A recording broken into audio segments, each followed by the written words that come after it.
And as soon as we get knucklehead number 2, this is the guy with the long hair. There he is, knucklehead number 2. 2 hardened criminals that we're going to be taking off the streets here in a couple minutes. Actually, those are 2 of our SWAT guys. Brian is the one with the long hair. And Andrew is the one with the big arms. And the funny looking shorts.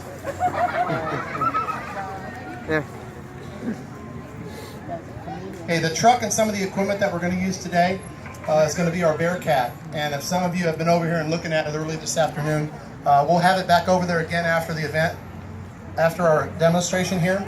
You're welcome to come out and take a look at it, go inside.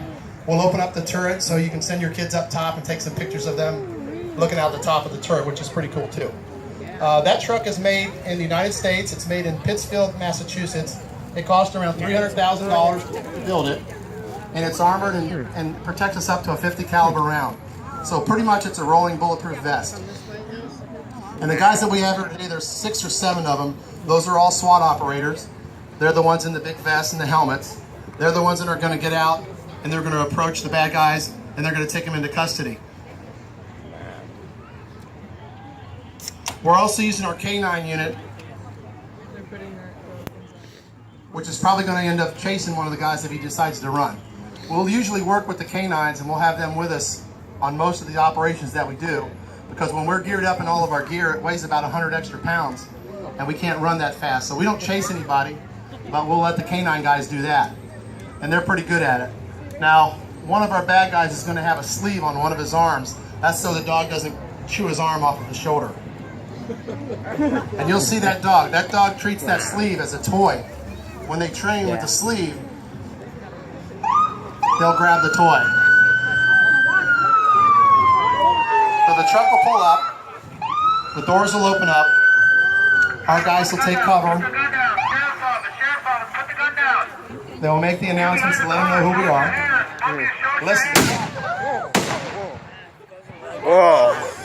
Those are called diversionary devices. They're supposed to get the attention. And there goes the dog. Meow. Could you imagine if he didn't have that sleeve on his arm? Yeah. Now what the 2 guys here at the car are doing, they're making sure there's nobody left in the car. They'll clear that car and make the car safe so there's nobody else inside there that's going to hurt our guys. So they'll be clearing that car right now.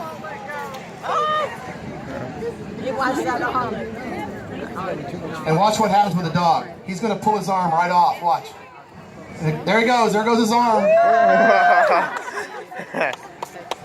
Yeah, look at him. Isn't that great? If the police are out there and they yell at you to stop or we're going to send the dog, what are you going to do? I'm stopping too.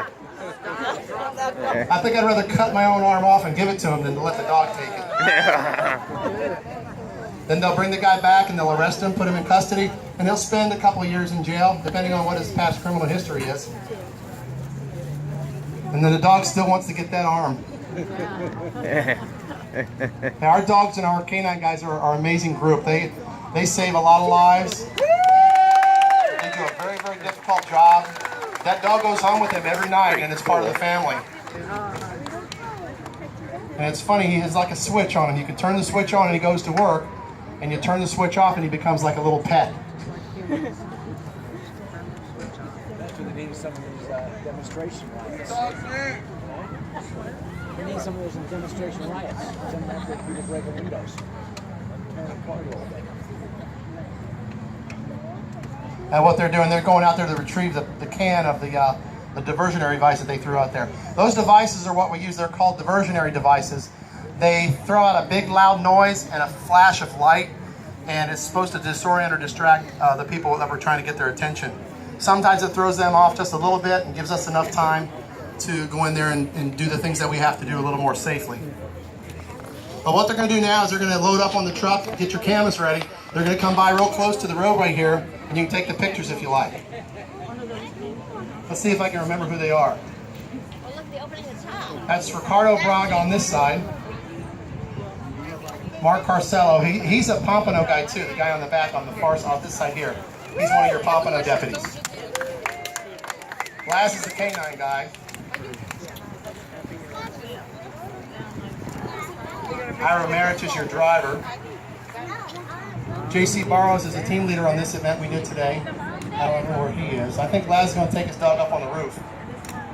Actually, it's funny because those dogs, they go up on the roofs of these trucks and cars. They climb fences. They go up in our helicopters. They actually get deployed from the helicopter on occasions too. So those dogs do just about everything. They're really, really amazing animals. I don't see the dogs though. Where are they at? And that's JC in the front of the truck now. He's the one that's leading the team on this operation. Who'd I leave out? Dog's name. Is Sherlock out there? I didn't see him. I didn't see Sherlock out there. I hope they don't get stuck in the truck out in the middle of the field. Hey, they'll come by here in a second. You can take nice pictures of them.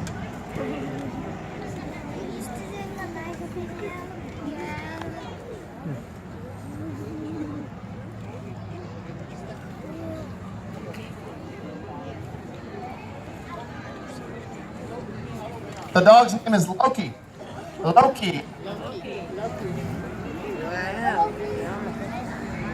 Oh, I forgot you in the back. The two bad guys with the funny looking shorts and the big arms, they're in the back of the truck. They got handcuffs on, they're going to jail whether they know or not. That's your canine unit and your SWAT operators.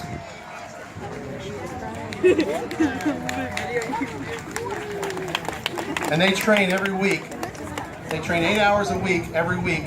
And we do different type of training each week. We'll do rappelling one week, shooting next week, small unit tactics, building operations and searches, officer rescues. Each week we have a different topic of training to keep us sharp on all the things that we do. And we get called out quite a bit. Our team's been called out probably, last year I think we had 329 call outs that we did. So we stay pretty busy. And I think there's at least 3 or 4 of our SWAT guys that work right here in Pompano. So they're running out on the street all the time working for you guys here in Pompano.